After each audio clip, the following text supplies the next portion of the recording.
চাঁপাইনবাবগঞ্জে ৫৩ বিজিবির অভিযানে tapentadol tablet সহ মোটরসাইকেল উদ্ধার। চাঁপাইনবাবগঞ্জ জেলা প্রতিনিধি মাহিদুল ইসলাম ফরহাদের ভিডিও চিত্রে দেখুন এসটিভি নিউজ এক্সপ্রেসে। চাঁপাইনবাবগঞ্জের শিবগঞ্জে ৫৩ বিজিবি সদস্যরা অভিযান চালিয়ে ভারতীয় ৪,৭০০ পিস ট্যাপেন্টাডল ট্যাবলেট উদ্ধার করেছে, যার বাজার মূল্য প্রায় ৫ লাখ টাকা।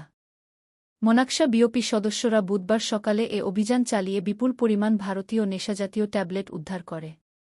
বিজিবি জানায়, শিবগঞ্জ উপজেলার মনাকশা ইউনিয়নের গোপালপুর গ্রাম দিয়ে নেশাজাতীয় ট্যাবলেট পাচার হওয়ার তথ্য পাওয়া যায়। এ তথ্যের ভিত্তিতে মনাকশা বিওপি টহল দল সকাল ৭টার দিকে মোটরসাইকেল যোগে সন্দেহভাজন ২ জন ব্যক্তিকে আসতে দেখে তাকে থামানোর সংকেত দেয় এবং এ সময় মোটরসাইকেল রাস্তার পাশে ফেলে পালিয়ে যায়।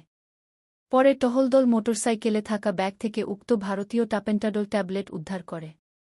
ট্যাবলেট মূলত ব্যথানাশক রোষধ হলেও বর্তমানে এটি নেশাজাতীয় ট্যাবলেট হিসেবে ব্যাপক হারে ব্যবহৃত হচ্ছে এবং সাম্প্রতিক সময়ে চাঁপাইনবাবগঞ্জ জেলার বিভিন্ন স্থানে বৃদ্ধি পেয়েছে। উদ্ধারকৃত ট্যাবলেট এবং মোটরসাইকেল চাঁপাইনবাবগঞ্জ শুল্ক কার্যালয়ে জমা প্রদান করা হয়েছে। ৫৩ বিজিবির অধিনায়ক লেফটেন্যান্ট কর্নেল কাজী মুস্তাফিজুর রহমান সত্যতা নিশ্চিত করে বলেন, ব্যাটালিয়নের দায়িত্বপূর্ণ সীমান্ত এলাকায় যে কোনো ধরনের অবৈধ কার্যক্রম রোধে বিজিবি সদস্যরা সদা সতর্ক অবস্থায় রয়েছে এবং টহল কার্যক্রম জোরদার করা হয়েছে।